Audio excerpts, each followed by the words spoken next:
Mutiara Hikmah Official, menyingkap hikmah di balik sunnah.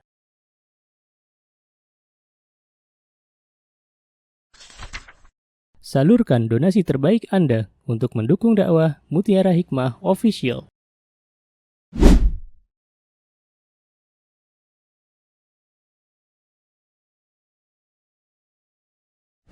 Mari kita ikut serta dalam pembebasan tanah wakaf untuk pembangunan Masjid Mutiara Hikmah. Bagi Anda yang ingin menyalurkan donasi, bisa melalui rekening Bank BSI di nomor rekening 2200220245 atas nama Masjid Mutiara Hikmah.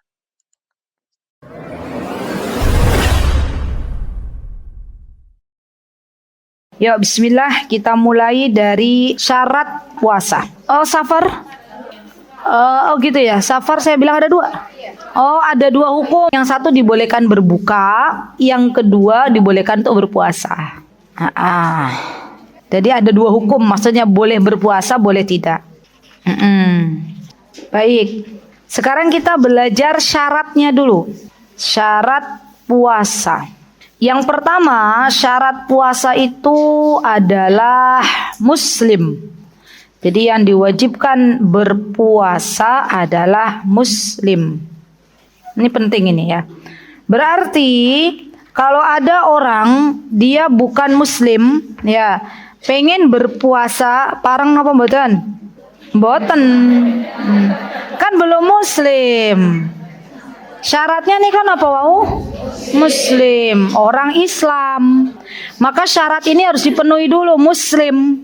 Ya, jadi kalau bukan muslim tapi puasa, ya mboten pareng. Dia dapat kesehatannya, dapat sehatnya karena menahan, tidak makan, tidak minum, tapi dia tidak mendapatkan pahala puasa. Dan kalaupun puasa sia-sia puasanya. Ya, karena dia harus muslim. Yang kedua, dalam kondisi baligh. Kondisinya baligh. Baligh itu maksudnya bagaimana, Ustazah? Baligh itu maksudnya adalah kalau seorang wanita berarti dia sudah mendapatkan menstruasi. Maka orang yang sudah mendapatkan menstruasi wajib bagi wanita muslimah ini untuk berpuasa. Dan laki-laki ciri baligh itu adalah ketika dia mendapatkan mimpi basah. Nih ibu-ibu zaman sekarang itu kadang kita bingung ya, bagaimana cara menyampaikan kepada anak laki-laki kita sedangkan suami kita nggak mau menyampaikan. Betul katanya gitu, tuh langsung dibilang betul katanya ya. Atau kita sebagai seorang ibu juga bingung menyampaikannya, gimana caranya? Maka saya himbau bagi teman-teman yang dimanapun Anda berada, yang punya kelebihan Allah berikan untuk membuat kelas-kelas pra-akil balik, ya, jadi kelas pra-pubertas, pra-akil balik, itu buatlah. Online juga nggak apa-apa, offline alhamdulillah. Gimana Ustazah? Ya kalau panjenengan ada di Yogyakarta, ya di Yogyakarta. Nanti isinya itu mengenalkan kepada anak-anak apa sih persiapan balik, ya. Baik itu kepada laki-laki maupun perempuan. Dipisah kelasnya, akhwat-akhwat, perempuan-perempuan, laki-laki. Pesertanya usia berapa tahun? Usia 9 sampai 14 tahun. Karena biasanya kan usia-usia segitu tuh dapat haid. Walaupun ada usia 8 tahun pada zaman sekarang udah dapat haid. Ya kalau pengen lebih aman ya 8 sampai 14. Ya anak-anak usia-usia seperti itu kita ikutkan kelas pra-akil balik. Ya di Yogyakarta belum banyak. Kalau di Jakarta di kota-kota besar sudah banyak. Ya, tuh banyak kelas-kelas yang mengadakan kelas pra-akil balik. Ya, baik. Berarti syarat kedua nopo ibu-ibu? Balik. Kalau buat anak-anak wajib napa mboten? Mboten. Ya, kalau mampu ya alhamdulillah, kalau belum mampu ya tidak dipaksa. Anak-anak itu apa yang harus mereka dapatkan? Tadi keutamaan-keutamaan. Jadi kita harus mengenalkan keutamaan-keutamaan puasa itu sampai anak-anak itu cinta dengan puasa. Ya ini penting ini. Cinta itu pondasi modal untuk anak-anak kita beribadah kepada Allah Subhanahu wa taala. Ada rasa cinta. Ya, yang ketiga adalah adanya istitoah, mampu untuk berpuasa. Ini juga syarat. Mampu artinya dia tidak sakit, ya, tidak juga tua renta, ada kemampuan qudrah ya untuk berpuasa. Yang keempat adalah tidak ada keadaan yang menghalangi untuk puasa. Ya. Tidak ada keadaan yang menghalangi untuk berpuasa. Misalnya apa ibu-ibu? Misalnya haid, itu kan halangan ya. Hamil, menyusui, nifas, safar, itu kan halangan. Maka orang berpuasa itu ketika tidak ada halangan untuk berpuasa. Baik, yang keberapa itu? Ya, sekarang 5, berakal. Kenapa berakal ini wajib? Karena orang nun sewu kalau nggak berakal nggak wajib puasa. Termasuk bagian dari berakal itu adalah ketika orang ini tidak depresi. Kenapa? Karena depresi dikategorikan zaman sekarang itu masuk dalam gangguan jiwa. Ya, jadi zaman dulu kan orang gila tuh yang sudah berlama-lama berhari-hari gila ya Bu. Zaman sekarang itu ada orang depresi 4 jam, 5 jam sembuh lagi. Maka kondisi ketika dia depresi nggak wajib puasa. Iya, hati-hati. Tapi depresinya bukan ibu-ibu, kan jenengan mboten poso, nggih kula stres gitu. Misal contoh, stres kata dirinya, ya. Depresi itu bukan kata dirinya tapi kata ahli. Bukan langsung menyimpulkan diri, stres gitu, mboten. Alhamdulillah lagi depresi. Kok jenengan buka haid napa? Enggak. Nifas napa mboten? Lah napa buka? Depresi. Ya, mboten. Ya niko ahli. Alhamdulillah Bu ala nikmatil waras. Ya, ala nikmatil waras. Jadi kalau ditanya apa kabar ibu-ibu? Kemarin ya Bunda Cinta, sehat dan waras jarene. Wah. Waras itu Masya Allah ya Bu. Ya, jadi nikmat akal yang kita tuh jarang kita sadari. Ya, subhanallah Bu. Ketika Allah berikan kepada kita ketenangan, Allah berikan kepada kita akal yang sehat, itu nikmat Bu. Allah berikan ibu anak-anak yang Masya Allah pandai mendoakan ibu-ibu, sholat tepat waktu, itu rezeki, nikmat. Ya, nggak bisa dibeli dengan uang. Masya Allah. Jadi nikmat tuh bukan hanya sekedar uang, uang, uang dan uang. Enggak. Ya, suami yang soli, nggak selingkuh, nggak macem-macem, itu nikmat. Makanya sayangi suami kita. Ya, ini ada lagi ngiklan gitu ya, ngiklan nggak apa-apa, ngiklan jadi istri solihah. Ya, baik. Tadi yang ke berapa Bu? Sekarang ke-6, mengetahui akan wajibnya puasa. Mengetahui akan wajibnya puasa itu syarat wajib puasa. Maksudnya gimana? Contohnya misal ada orang di pedalaman, ya, di sana dia nggak tahu ilmunya kalau pas masuk Ramadan itu wajib puasa. Ada dai yang masuk ke sana. Jadi Masya Allah di Indonesia itu Bu, sebagian pulau itu memang benar-benar pedalaman. Dan itu biasanya dikirim para dai-dai ke pedalaman itu. Ya Ustadz Hanan suami pernah dikirim 1 kali ke daerah namanya Putusibau, Kalimantan Barat. Kata suami cerita, saya waktu itu nggak ikut, alhamdulillah Mbak Tias nggak ikut ya. Karena saya bisa bayangin untuk menuju ke arah sana tuh Bu, harus melewati tanah yang kata beliau tuh kalau suka kepater tuh loh. Tanahnya tuh tanah mending kalau labil Mbak. Lumpur, lumpur. Dan itu kalau mau ke area-area dakwah pakai getek gitu. Terus di sana juga Nun Sewu masih banyak ya begitulah yang binatang-binatang yang tidak perlu kita sebutkan berkeliaran di mana-mana gitu. Rumahnya rumah panggung gitu. Kalau malam ada suara gitu-gitu katanya. Nggak tahu, kata suami saya, mau tidur suara apa itu ya gitu ya. Suara aneh katanya gitu. Iya, Masya Allah. Dan tuh nanti kalau ada yang datang tuh, kalau ini orang Jawa nih kayak apian gitu ya, nanti langsung diminta sama ketua sukunya. Dah, nih tak kasih anakku, wedok, nih, nikah, tinggal sini. Alhamdulillah suami saya waktu kesana sudah beristri Bu. Jadi pas ditanya, Ustadz statusnya apa? Alhamdulillah ya sudah punya istri gitu. Jadi bujang-bujang yang pada kesana udah nggak pada balik lagi Bu. Ya, karena dikasih anak, betul itu ceritanya, dikasih anak ketua suku. Ya, jadi langsung dapat jabatan ya, mantu ketua suku. Ya.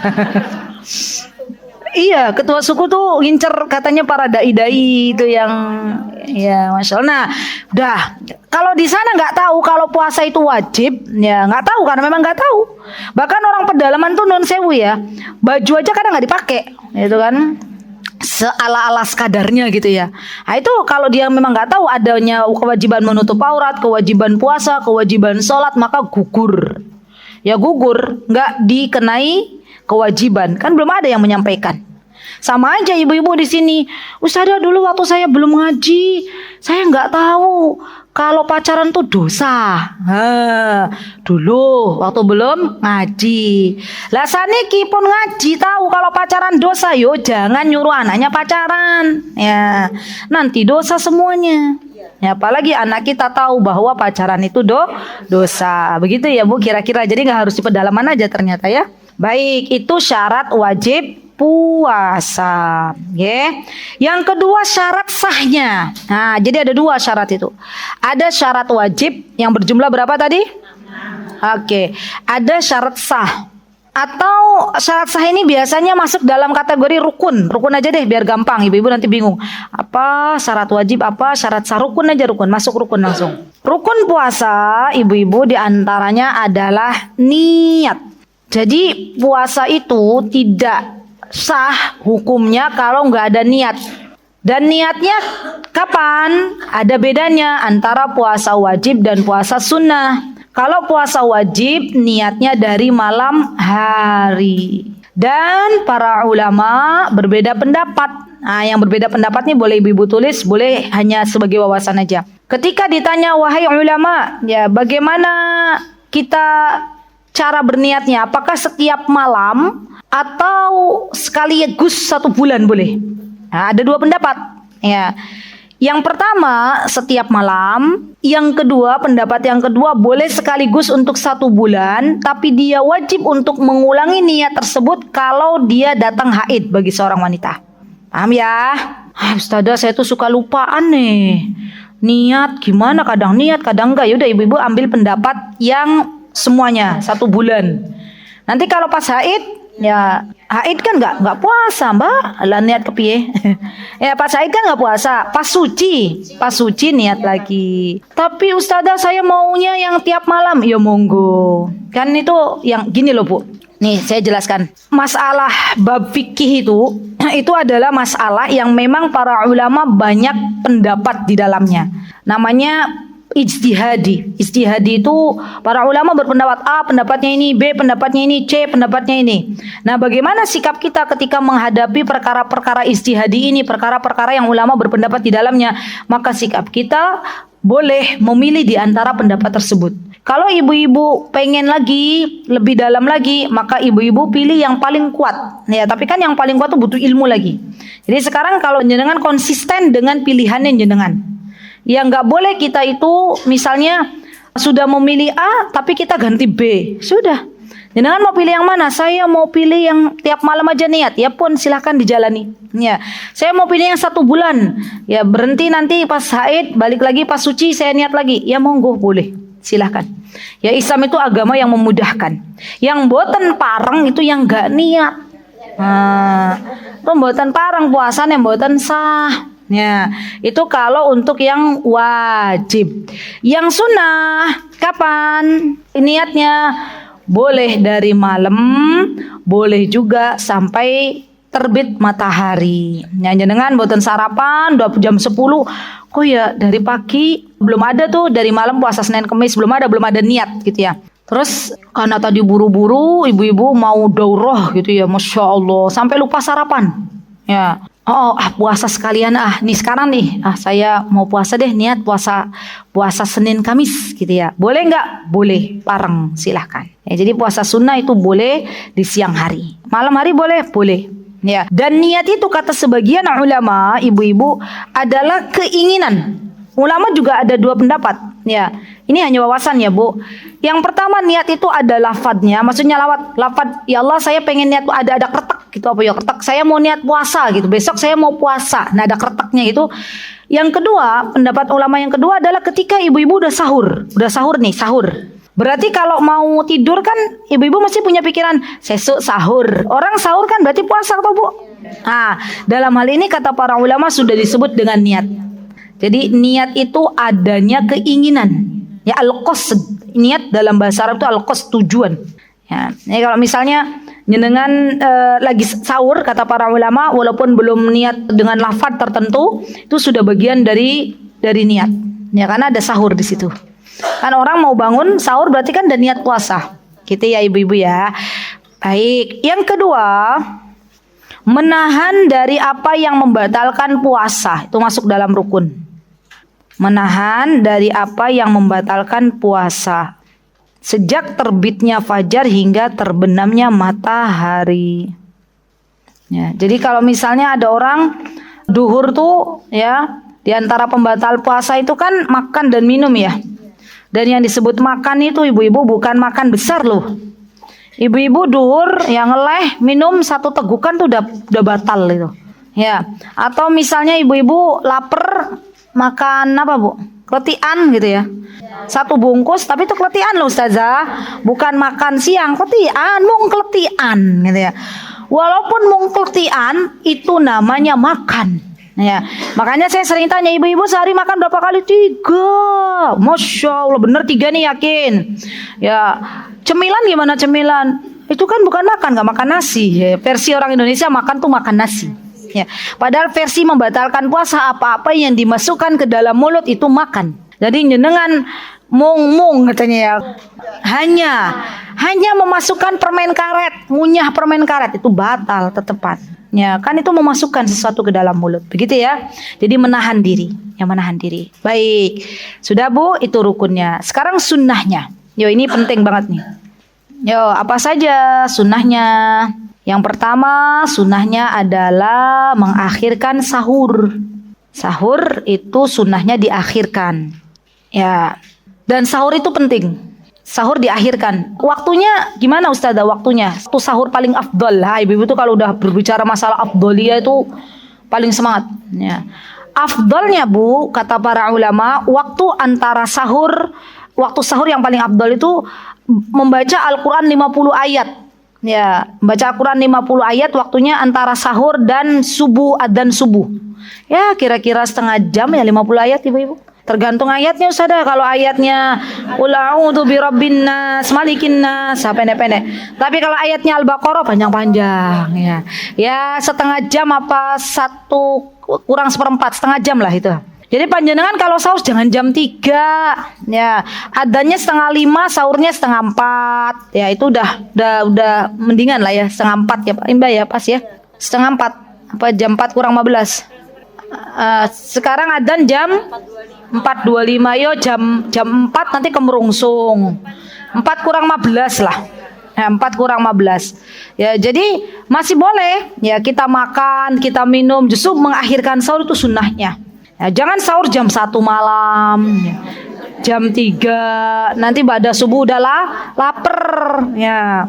Dan ibu-ibu tahu kenapa sahur itu penting? Karena ternyata dalam sahur itu ada barakah. Kata Rasulullah SAW, tasahharu fa inna fis sahuri barakah. Bersahurlah kalian karena di dalam sahur itu ada kebarokahan. Jadi yang kita kejar tuh barokahnya. Ya. Nih, anak-anak muda nih, terutama zaman sekarang nih, kalau dibangunkan sahur gampang nopo gampang, Bu?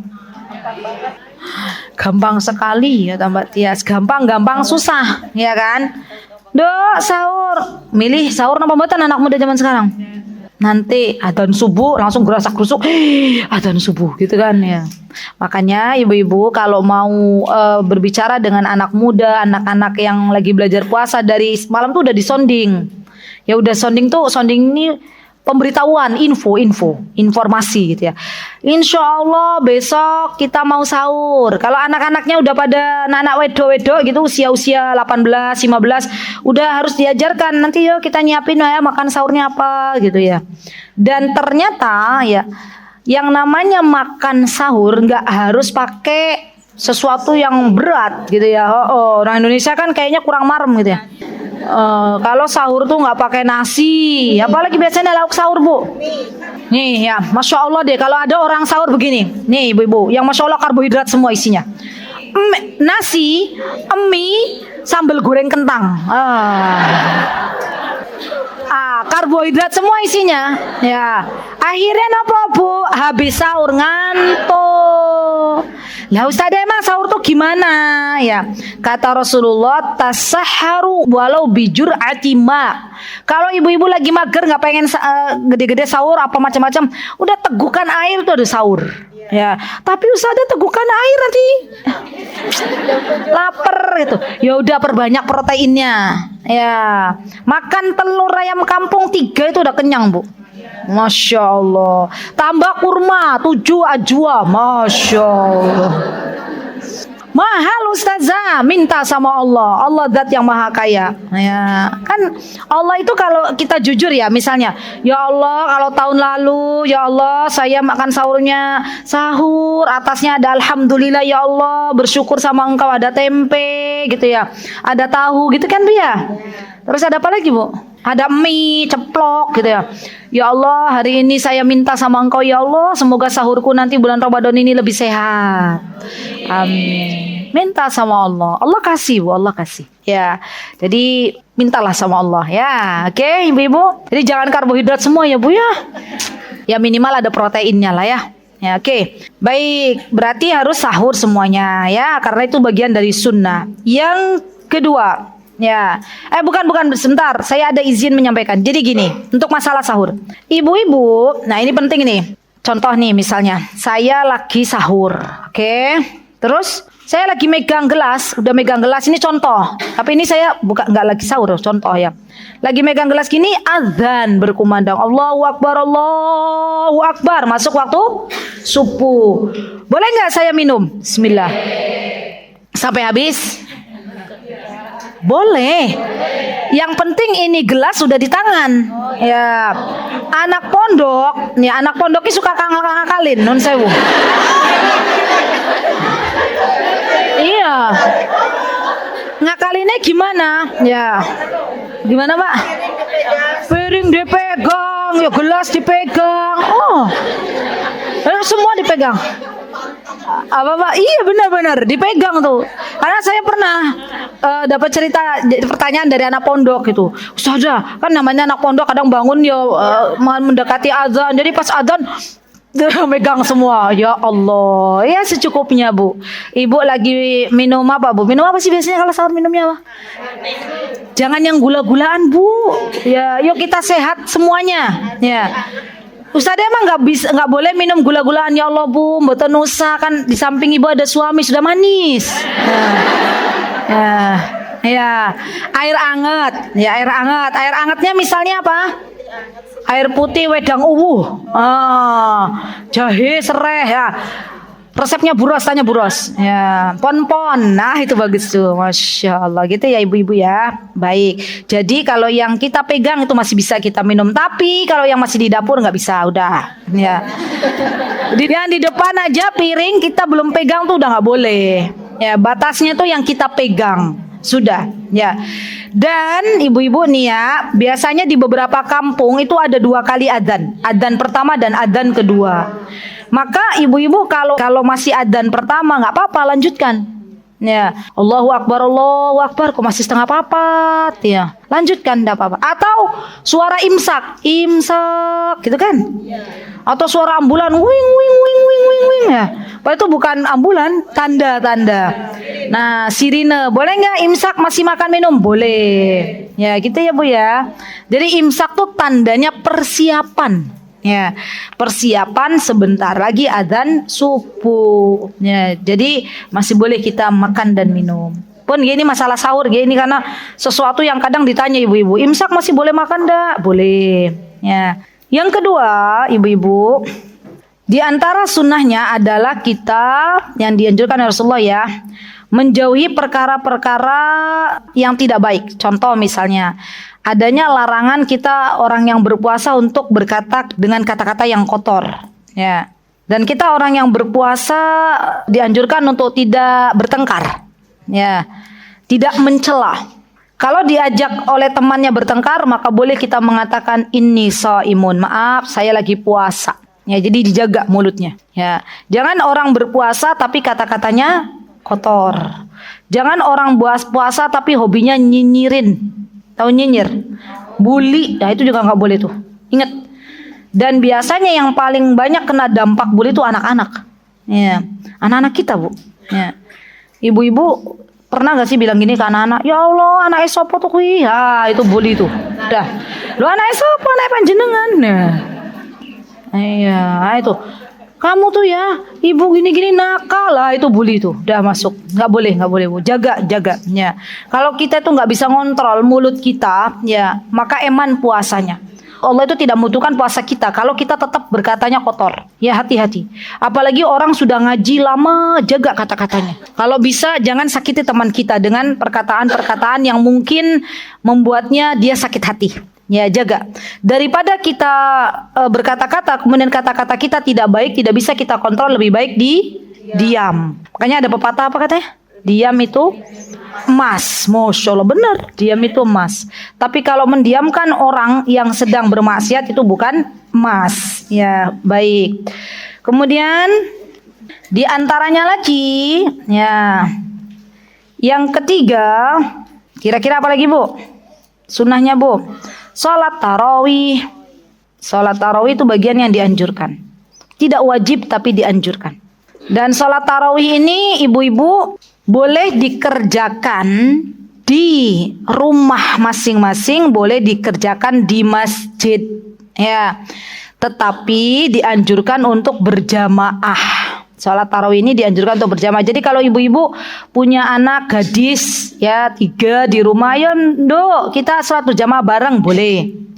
Tapi kalau kata Syekh Mustafa Al-Adawi, kalau seandainya kita di rumah justru bermalas-malasan, nggak sholat, ya di rumah nonton Korea, misalnya film-film Korea. Dan ibu-ibu, kalau seandainya di masjid itu ada sesuatu yang kita dapatkan, misalnya ada namanya kultum, gitu kan ya, misalnya ya. Berarti kan ada tausiah di situ. Maka kata Syekh Mustafa Al-Adawi, bagi perempuan boleh ke masjid, ya boleh. Jadi nggak dilarang, nggak boleh silahkan. Ya, tapi tentu harus ada syarat dan ketentuan berlaku. Panjenengan kalau mau berangkat tarawih, ya, maka diantara yang perlu diperhatikan adalah bagian kaki. Kaki itu, kakinya perempuan itu aurat. Jadi kalau mau pergi ke masjid pakai kaos kaki. Ya. Kemudian yang kedua, tidak semprot parfum ke sana kemari. Parfumnya ya disemprot sana kemari. Akhirnya bapak-bapak yang mau berangkat tarawih kena godaan parfum, ya, yang disemprotkan wanita. Kan jadi kasihan bapak-bapaknya. Ya. Kemudian yang ketiga, kalau mau sholat tarawih cari pintu yang memang khusus buat perempuan. Tidak bersamaan masuknya dengan kaum laki-laki, karena kita itu bagian dari fitnah kaum laki-laki. Begitu ya Bu ya. Baik. Nah, kemudian di antara sunnahnya tadi yang perkataan ini ya Bu, perkataan yang tidak baik itu Rasulullah SAW bersabda, man lam yada' qaula zuri wal amala bihi falaysa lillahi hajatan fi an yada'a ta'amahu wa syarabahu. Barang siapa tidak meninggalkan ucapan dusta, ini berdusta juga nggak boleh. Ya, orang kalau lagi puasa jangan marah, apalagi marah sama suami, ya itu nggak boleh. Ya, jangan berdusta, ya karena itu adalah sesuatu yang tidak disukai oleh Allah. Maka kalau ada yang tetap melakukannya, ya maka Allah tidak memiliki hajat bahwa orang itu meninggalkan makan dan minum. Maksudnya puasanya jadi sia-sia, ya eman. Ya. Kemudian yang keberapa? Yang keempat ya, menyegerakan berbuka. Nah ini penting juga nih, menyegerakan berbuka bila telah datang waktunya. Maksudnya gimana Ustazah? Gini maksudnya, kalau ada ibu-ibu lagi berada di sebuah tempat, ya, pas mati lampu, nggak mendengar suara adzan, tapi ibu-ibu yakin banget kalau matahari sudah tenggelam. Kan ada toh, biasanya kalau matahari tenggelam itu Bu, disertai dengan mega merah muncul. Nah mega merah ini tandanya waktu sholat maghrib telah tiba. Matahari tenggelam itu juga tandanya waktu sholat maghrib telah tiba. Maka walaupun panjenengan belum mendengar adzan maghrib karena mati lampu, ya masjidnya juga nggak punya genset untuk adzan, ya jenengan yakin itu sudah terbenam matahari, maka boleh berbuka. Di kita ini alhamdulillah kan, kalau mau buka puasa tinggal ikutin masjid. Pertanyaannya lagi, Ustazah ikutin masjid yang mana gitu. Tuh, biasanya pertanyaan khas ibu-ibu. Ya, di kampungnya ada 3 masjid, ya, bersaut-sautan. Yang satu Allahu Akbar, yang ini 5 menit lagi Allahu Akbar. Ternyata yang pertama sudah masuk waktu. Ya, tapi ini Apa yang adzannya langsung adzan. Yang kedua pengen mengamalkan hadisnya Rasulullah dulu. Ntar ya buka dulu baru adzan. Yang ketiga ya kalau yang kedua tadi cuma minum air putih kurma adzan. Yang ketiga makan dulu. Ya, baru adzan gitu ya. Jadi patokannya kalau memang sudah masuk waktunya ada adzan dibuka gitu ya. Dan yakin ya harus yakin nggak boleh was-was. Ya, kita itu kadang tuh, naudzubillah ya ibu-ibu, kita itu kadang tergoda kita itu kadang tidak berpaling dari was-was. Was-was itu ragu-ragu bu. Opo yo wis adzan ya, opo yo wis buka ya gitu loh. Nah itu opo yo ki was-was. Dan itu harus kita singkirkan jauh-jauh. Karena penyakit was-was ini kalau dipelihara terus-menerus, maka itu tidak baik buat diri kita. Akan ada gangguan jiwa. Ya, setan bisa masuk. Naudzubillah summa naudzubillah. Jadi was-was ini harus kita hilangkan. Kalau ibu-ibu yakin waktu maghrib sudah masuk, ya sudah buka. Ya, tidak perlu ragu-ragu. Dan insyaallah puasanya ibu-ibu diterima di sisi Allah Subhanahu wa taala. Kenapa Ustazah kita harus cepat berbuka? Karena ada ibu-ibu kaum ya terutama orang-orang yang bukan di Indonesia yang dia menunggu berbuka tuh kalau bintang sudah muncul. Ah itu ada tuh. Bintang udah muncul baru mereka buka. Ah, itu nggak bagus. Ya keliru. Hah? Ngedur ke apa? Puasanya ngedur tuh loh Bu. Ustazah sampai lanjut sampai Isya. Oh ada ya? Di Indonesia ada juga? Ada. Oh baru tahu. Alhamdulillah ilmu baru. Di daerah mana itu? Ini ada. Di mana? Di Jogja ada? Oh namanya ngedur bu. Ah itu mboten parang bu. Ya sunnah niko azan maghrib sudah buka. Ya kita nggak boleh menyelisihi apa-apa yang dianjurkan Rasulullah. Ustazah tapi kalau ngedur kan puasanya semakin lama bu. Sesuatu itu tidak pakai logika. Ibadah itu ada aturannya, panduannya. Panjenengan sekolah aja ada buku panduannya kan? Nah, untuk ibadah juga ada. Dari mana buku panduannya? Al-Quran dan hadis Nabi. Rasulullah menyarankan kita, menganjurkan kita untuk segera berbuka. Maka segeralah berbuka puasa. Nggak usah yang namanya apa tadi ngendur? Oh ya Allah, ada lagi sampai jam 9. Tadi Isya, sekarang sampai jam 9. Itu menyiksa diri tuh. Ya, mendolimi diri sendiri. Ya, tapi Ustazah katanya kata orang tua saya zaman dulu begitu bu. Yang namanya ibadah itu kita mengikuti Nabi kita Muhammad Sallallahu Alaihi Wasallam. Mungkin zaman dulu orang tua kita belum ada yang ngasih tahu. Kan kita berbaik sangka. Ya baik. Kemudian di antara sunnah yang selanjutnya adalah berbukalah dengan kurma. Enggak, yang manis enggak disebutkan oleh Rasulullah. Jadi ingat ya bu, bukan yang manis loh, kurma. Kalau saya bilang yang manis, panjenengan nanti bilang teh manis. Ya. Salad buah manis ya, kurma. Napa bu? Kurma. Ustazah, kalau kita nggak punya kurma, apa yang harus kita masukkan dulu? Air putih. Air putih masuk dulu, bukan gorengan. Ya kan orang Indonesia itu nggak tahan tuh kalau sama gorengan. Ya masya Allah, masya Allah. Ibu-ibu, saya izin menyampaikan ya. Semoga didengar oleh siapapun baik yang kajian online maupun kajian offline. Begini, kan di Indonesia itu budayanya kalau buka puasa kan ngagem teh manis nggih. Nggih. Yuk sekarang kita lebih sehat yuk. Gimana caranya Ustazah? Itu caranya gini. Nyenengan siapkan gula yang stick itu loh, atau yang apa? Kalau lebih mahal lagi yang apa? Ya gitulah, yang slim apalah itu ya. Nggak usah nyebut merek lah ya itulah. Ya.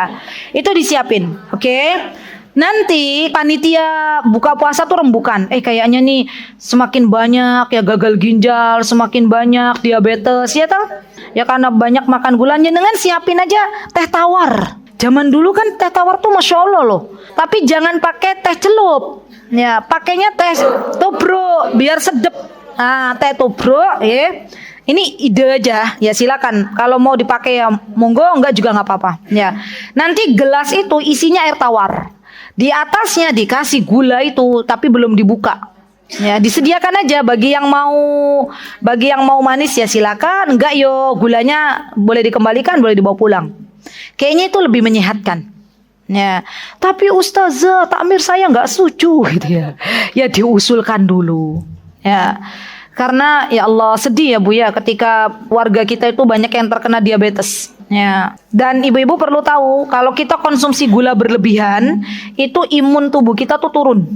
Ya, imun tubuh kita turun. Ya, makanya apalagi pas puasa, ya tubuh kita kaget kalau langsung dikasih yang manis-manis. Ya, kalau kurma kan manis susah ada beda. Kurma itu alami. Dan ibu-ibu pilih kurma yang bagus. Ya, pilih kurma yang bagus, bukan asal kurma. Kalau kita punya uang, pilih kurma yang terbaik ajwa. Kalau kita nggak punya uang, ya pilih kurma yang tengah-tengah. Ya, saya itu dulu nggak percaya loh ada kurma dicelup gula. Ya, tapi kemarin ada yang menginfokan ternyata ada beberapa kurma. Jadi gini loh ibu-ibu kalau mau beli kurma coba dilihat deh.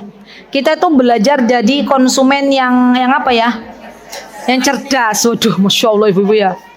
Itu kalau dibalik ya itu tuh nanti ada di komposisinya ada apa? Kalau dia sirup itu glukosa itu bukan berarti ada campuran gulanya. Ya. Hati-hati ya nanti kalau mau milih kurma tuh ditelok-telok kata suaminya, "Napa toh Bu? Saya teman Bu."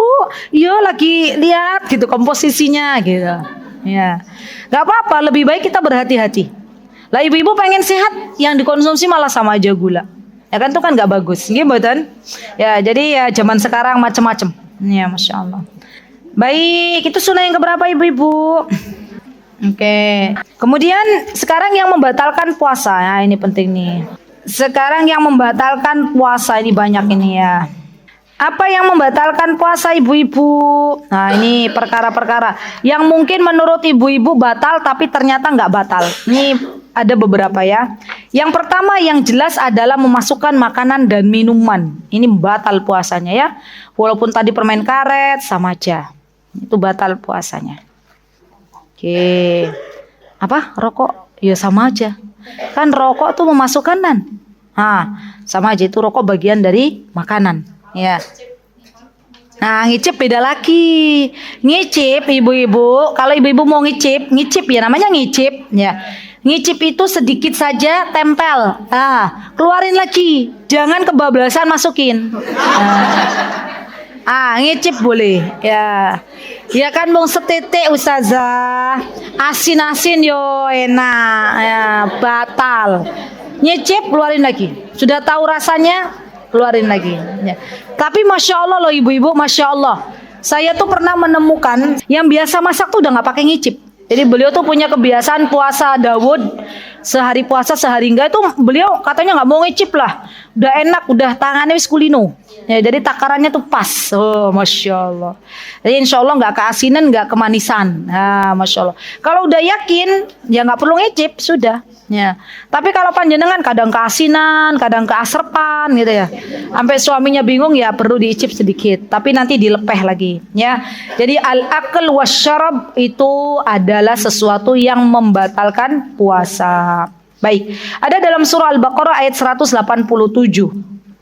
Allah Subhanahu wa taala berfirman, "Wa kulu washrabu hatta yatabayyana lakumul khaytul abyadu minal khaytil aswadi minal fajr, thumma atimmus siyama ilal lail." Kata Allah, makan dan minumlah kalian sampai waktu fajar datang, maksudnya waktu subuh datang. Ya.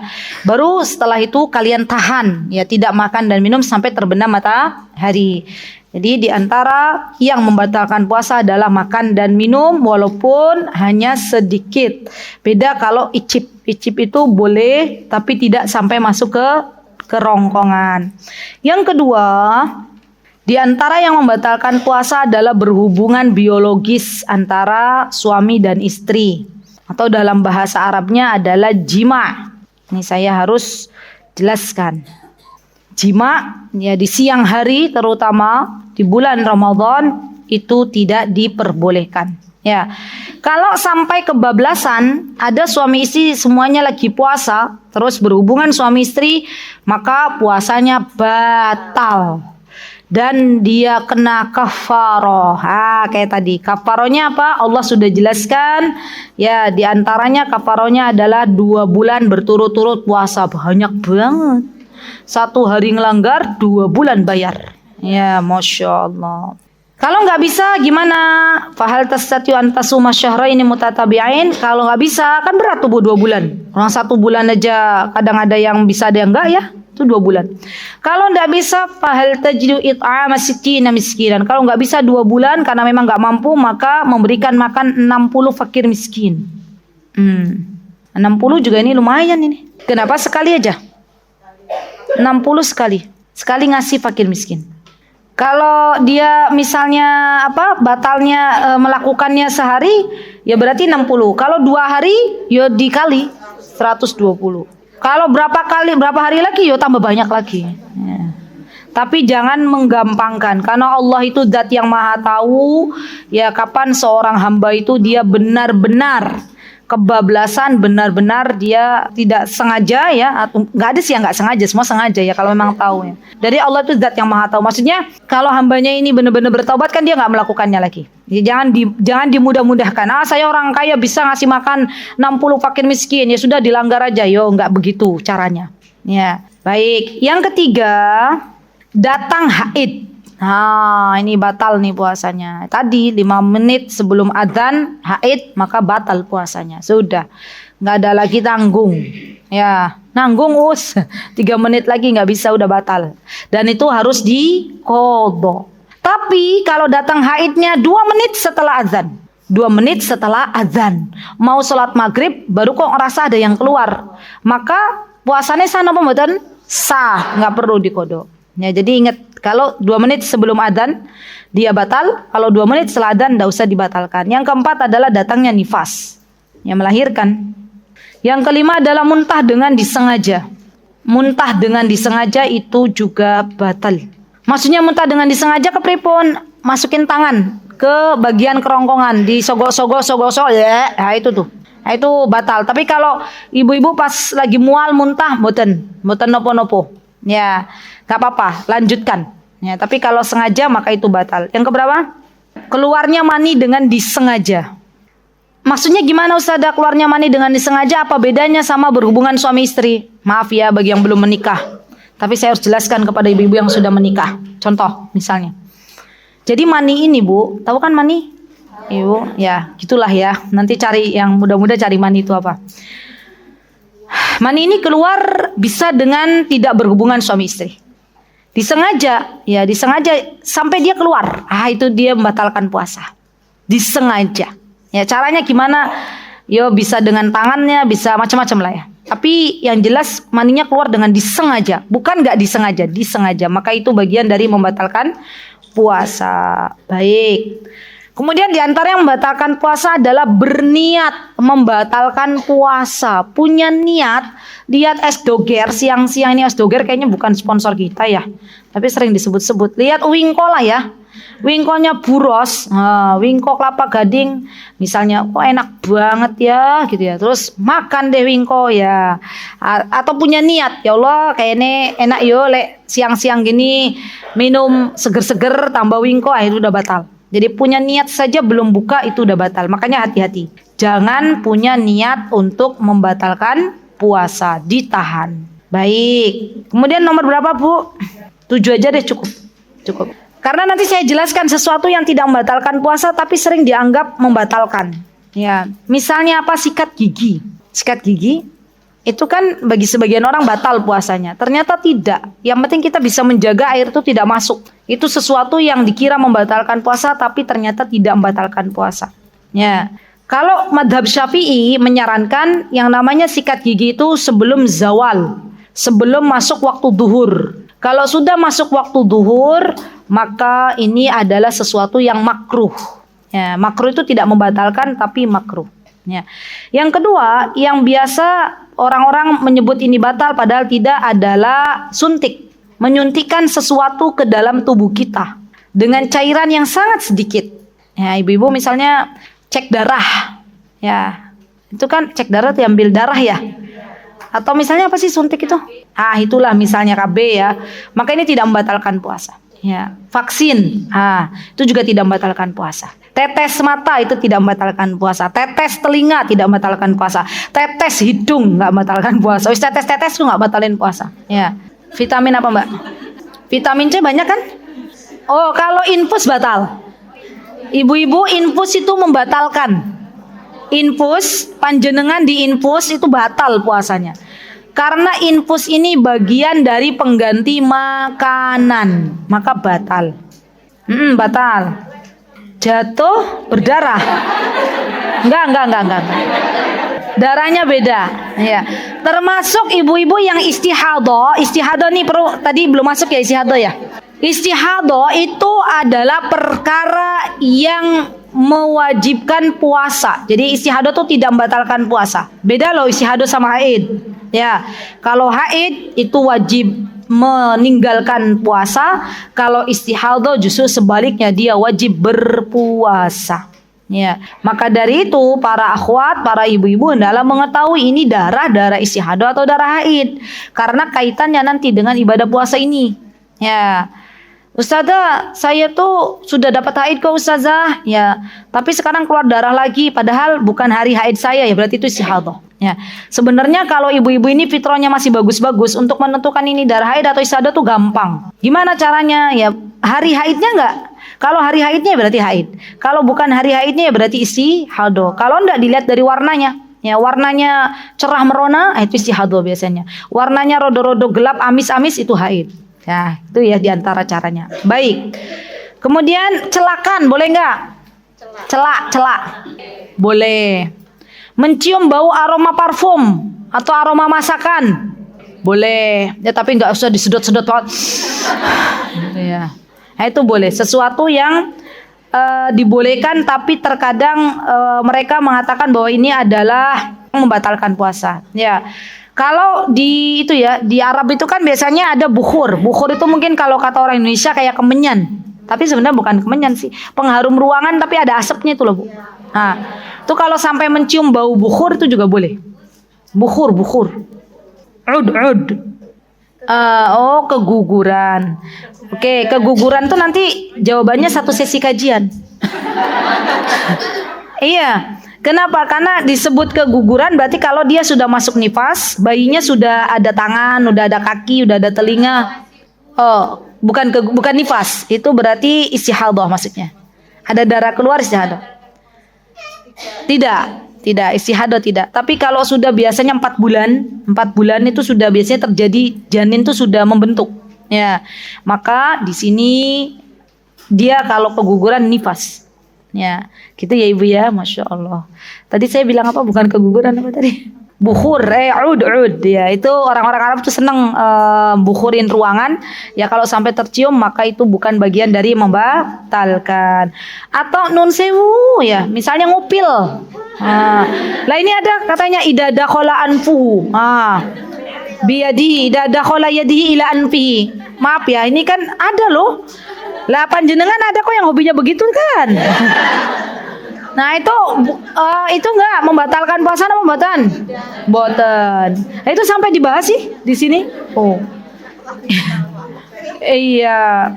Terus ikhrajud dam minas shaimi bil hijamah. Hijamah. Batal apa boten? Ada 2 pendapat. Ada yang yufsidus siyam, di sini beliau mengambil pendapat yufsidus siyam. Yufsidus siyam itu berarti batal puasanya. Kenapa? Kata beliau, wa yuftiru bihas shaim fi as-sahhi qaulil ulama. Kalau disebutkan fi as-sahhi qaulil ulama berarti ada perbedaan pendapat. Ya, yang pertama hijamah itu tidak membatalkan, yang kedua membatalkan. Dan yang terkuat di sini beliau merojihkan yang membatalkan. Kenapa? Beliau mengambil dalil dari Sauban, dari Nabi SAW. Rasulullah SAW bersabda, aftaras hajim wal mahjum. Kata Rasulullah bahwa orang yang dihijamah itu hendaklah berbuka puasa. Wallahu ta'ala alam. Mungkin karena darahnya banyak keluar, ya jadi bikin lemas. Terus seperti apa? Wallahu ta'ala alam. Ya. Hijamah itu apa? Hijamah itu bekam. Iya ya, saya lupa yang ngasih tahu bekam. Ibu-ibu gini nih. Di antara pengobatan yang dianjurkan oleh Nabi kita Muhammad SAW itu berbekam. Dan kalau berbekam itu di tanggal sunnah itu jauh lebih baik. Tanggal berapa itu tanggal sunnahnya? Tanggal 17, 19, 21. Nah itu. Dan biasanya Masya Allah orang-orang yang tiap bulannya rutin bekam, terutama di tanggal-tanggal sunnah itu Masya Allah sehat walafiat. Biiznillah. Ya, dan untuk penanganan stroke, jadi masya Allah ya bekam tuh luar biasa. Saya punya pengalaman ya ibu-ibu. Ini masya Allah loh. Ini metode yang diajarkan oleh Rasulullah tapi kita nggak pernah pakai atau mungkin kita nggak mau tahu gitu ya. Itu kami pernah ibu-ibu membimbing jamaah ya.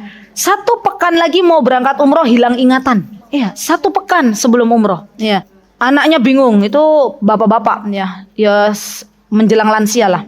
Bingung, akhirnya Allah berikan petunjuk, minta sama Allah, ya Allah gimana? Kan biasanya kalau kayak gitu kan udah mepet banget ya.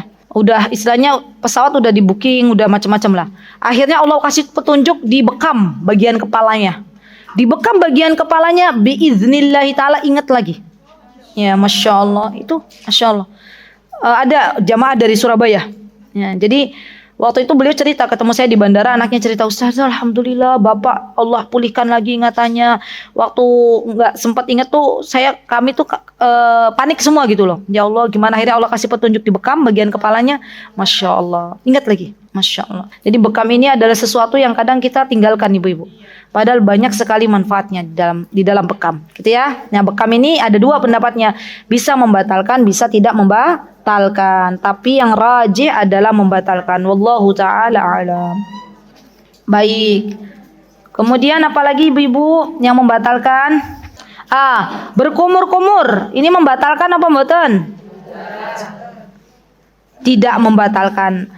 Memasukkan air ke dalam hidung membatalkan puasa apa mboten? Kalau nggak hati-hati sampai masuk ke dalam, kan biasanya ada tuh yang belajaran tuh loh Bu. Yang belajaran baru sedok gitu ya. Ada nggak ibu-ibu kalau yang belum terbiasa kan langsung cung gitu ya ke atas gitu loh, sakit ya. Itu lebih baik belajarnya sekarang aja di bulan Syaban. Ya. Daripada nanti masuk gitu. Istinsyak gitu namanya ya. Baik. Kemudian tidak membatalkan juga orang yang lupa. Lupa. Ibu-ibu ya habis pengajian pas bulan Ramadan, pas misalnya ada pengajian panas 33 derajat di luar, ibu-ibu pulang ontel sepeda ya sampai rumah langsung ngambil air seger ya, diminum 1 gelas gluk-gluk, habis itu ya nyedok sayur ya. Sama pakai nasi, makan kenyang. Ya Allah, ternyata puasa, lanjutkan. Ya. Iya, lanjutkan puasanya. Loh, gimana, Os? Udah kenyang? Ya udah, itu rizki dari Allah. Ya. Ada memang orang begitu, ada, Bu. Ya. Lupa, benar-benar lupa. Ya. Biasanya ini terjadi di hari pertama puasa. Biasanya sarapan, ya lupa, ya depan ada jeruk, ada manggis, dibuka, dimakan seger. Kata suaminya, puasa loh. Oh iya, ya Allah kepiye. Ya udah lanjutkan. Ya sudah. Kecuali kalau pura-pura lupa. Ini yang pura-pura lupa nih batal. Ya. Jadi lupa atau tidak yang mengetahui siapa kita dan Allah. Ya begitu ya. Anak kita kalau dari sekolah tiba-tiba makan terus kita ngasih tahu, Nak, batal. Oh iya Bu, aku lupa. Pura-pura lupa ya, nggak boleh ya. Kalau memang anak kita udah bilang lupa, sudah. Ya, terus gimana Ustazah kalau dia pura-pura lupa, udah dosanya sama Allah. Ya kita nggak boleh bersuudzon, pura-pura lupa ya, nggak boleh. Kadang kan ibu-ibu begitu ya, tenane kata Mbak Tias, tenane ibu itu loh sudan gitu ya, kata anaknya, nggak terima nanya ya. Baik, apalagi ibu-ibu? Ini nih termasuk cabut gigi. Cabut gigi 2 kondisi ya ibu-ibu. Kalau memang darahnya banyak keluar itu batal puasanya. Tapi kalau kan cabut gigi macam-macam. Ada yang dia cabut gigi itu baiknya malam hari aja deh Bu. Kan nanti nahan gitu ya Allah ya. Bahkan kalau orang sakit gigi aja boleh kok buka puasa, kan nyut-nyutan tuh. Kepala nyut-nyutan ya, daripada nanti melanjutkan puasa tapi muring-muring sama suaminya. Ya, suaminya bilang, "Napa Bu, muring-muring sakit gigi, Pak?" Ya. Wis buka, enggak, bertahan ya. Yang mending buka aja ya. Karena sakit gigi itu bisa dikategorikan berat. Ya. Apalagi cabut giginya bagian mana yang paling berat tuh?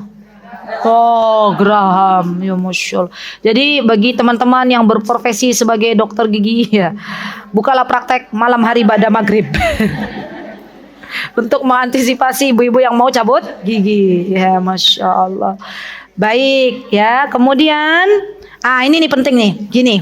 Maaf ya ibu-ibu. Alhamdulillah Allah ingatkan gini. Maaf ya yang belum nikah nih ya, maaf. Tapi saya harus katakan karena mayoritas yang udah nikah, coba yang sudah nikah angkat tangan. Nah, saya udah nikah makanya saya angkat tangan.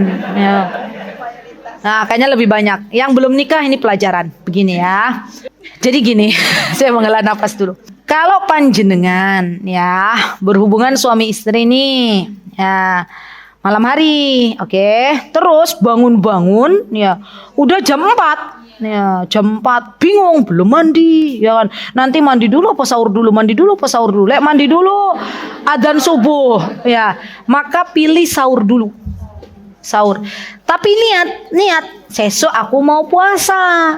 Mandinya boleh ustazah, udah adzan subuh boleh. Gitu ya. Itu tuh sesuatu yang kadang ditanyakan juga. Ya. Pas adzan baru bangun tapi udah niat belum? Malamnya. Kalau oke, kalau ada pertanyaan begitu, malamnya udah niat belum? Kalau malamnya udah niat, pas bangunnya pas adzan ya udah, enggak apa-apa, kan udah niat. Lanjutkan puasa. Ya, sebelum mandi jangan lupa mandi. Ya. Jangan suami sholat subuh nggak mandi. Ya, itu mandi ya. Walaupun sudah adzan enggak apa-apa. Boleh, ya boleh. Jadi ya juzu lis-shaim ta'khirul iktisali minal janabati ba'da tulu'il fajri. Ya lama thabata fi sahihaini an Aisyah radhiyallahu anha qalat kana Nabi sallallahu alaihi wasallam yudrikul fajr wa huwa junubun min ahlihi. Tsumma yaktasil wa yasum. Rasulullah pernah. Nah, Rasulullah juga pernah ibu-ibu, ya beliau pas terbangun, ya pas mendekati azan gitu ya. Masya Allah kan namanya Rasulullah juga manusia ya.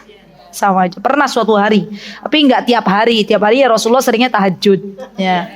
Nah, kemudian beliau habis hubungan biologis, beliau dalam keadaan junub, maka beliau mandi, kemudian melanjutkan puasa. Gitu ya. Jadi boleh. Dalam yo mboten sahur, Bu. Le adzan Allahu Akbar, ya Allah, aku ngeleh pengen sahur yo batal. Ustazah puasanya mboten sahur sah. Yang penting niat, ada niat. Jadi yang membedakan antara puasa kita sah atau tidak tuh niat, karena niat tuh bagian dari rukun, ya. Ya ini pastikan harus niat. Lucu ya ibu-ibu sini ya. Baik, kemudian ada lagi yang kadang kita menganggap itu batal ternyata tidak. Ya subbu ala ra'sihil ma' litabarrud. Nah, ini batal enggak nih? Misalnya, ibu-ibu pengen guyur air. Ini batal apa enggak? Enggak apa-apa. Ya, yang penting jangan sampai itu batal itu udah. Kan pakai shower tuh. Ya, banter terus enggak apa-apa gitu ya. Apa Mbak? Sekalian gitu ya. Itu batal ya. Iya mbok-mbokan, barangkali ada yang sekalian Ustazah gitu ya. Taib. Boleh nggak seorang suami mencium kening istrinya? Boleh, pinter, masya Allah. Kenapa Mbak? Kompak lagi. Iya, masya Allah. Boleh nggak orang puasa memandikan mayit? Boleh. Ya, masya Allah. Baik, apalagi ya? Apa Mbak? Berenang. Berenang boleh nggak? Tapi asal lo jemam banyu, Bu.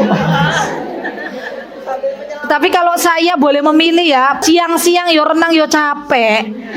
Mending baca Quran ya. Kan eman. Imam Syafi'i aja sehari katanya 2 kali hataman. Lah kita ya 1 bulan 1 kali hataman. Sampai begini Bu, masya Allah ya, Imam Syafi'i itu saking beliau ini masya Allah bagus ya. Imam Syafi'i itu saking perhatian kebacaan Al-Quran ya, beliau tuh meliburkan darsnya, mengajarnya. Ketika Ramadan beliau fokus ke Al-Quran, masya Allah. Baik, apalagi ya ibu-ibu sebentar. Oh ya, donor darah. Ini donor darah. Donor darah kalau di buku Sahih Fikih Sunnah. Ini ya, jadi saya ada buku yang ini buku Durus fi Ramadan, ada yang ini Syekh Munajjid ya. Ada fikih sunnah. Kalau di fikih sunnah donor darah dan bekam itu tidak dikategorikan sebagai yang membatalkan puasa. Jadi ada 2, bekam itu ada 2 kan ya, tadi saya udah jelaskan ya. Ya, ada yang boleh ada yang enggak. Ya kalau yang di Sahih fikih sunnah bekam dan donor darah itu boleh tidak membatalkan puasa apabila tidak menjadikan tubuh menjadi lemas. Ya, beliau mensahihkan yang tidak membatalkan puasa. Baik. Ada berapa yang membatalkan puasa, Bu? Yang membatalkan puasa dan yang tidak membatalkan puasa. Terakhir yang membatalkan puasa adalah murtad. Naudzubillah min dzalik. Ya. Murtad. Keluar dari Islam. Murtad. Keluar dari Islam. Keluar dari Islam itu adalah sesuatu yang membatalkan puasa. Ya, naudzubillah min dzalik ya Bu. Maka kita minta kepada Allah agar Allah menjaga iman Islam kita sampai nanti kita diwafatkan dalam keadaan husnul khatimah. Oke, anjuran apa lagi Ibu-ibu, ini penting nih. Banyak-banyak memberikan makan kepada orang yang berbuka puasa. Ini penting juga. Jadi ini anjuran aja, bukan sesuatu yang wajib, tapi anjuran. Ini sesuatu yang kita itu bisa memanen pahala di bulan Ramadan. Jadi kalau bisa ibu-ibu ya bikinkan, namanya kalau di Indonesia itu takjil, apa namanya? Takjilan. Kemarin saya ngisi di mana ya tentang puasa ini. Terus ada yang bilang, "Ustazah, udah kok Ustazah, saya lewat masjid," gitu ya. Itu juga boleh, lewat masjid boleh, ditambah lagi biar tambah banyak yo, bikin lagi sendiri juga boleh. Ya, jadi semakin banyak panjenengan di bulan Ramadan memberikan makan untuk orang yang berbuka puasa, maka pahala panjenengan semakin banyak. Jenengan ngasih makan orang berbuka puasa istiqomah 5 makanan, ya, maka jenengan dalam hari itu dapat 6. Ya, pahala puasanya panjenengan sama 5 jenengan sedekah. Masya Allah.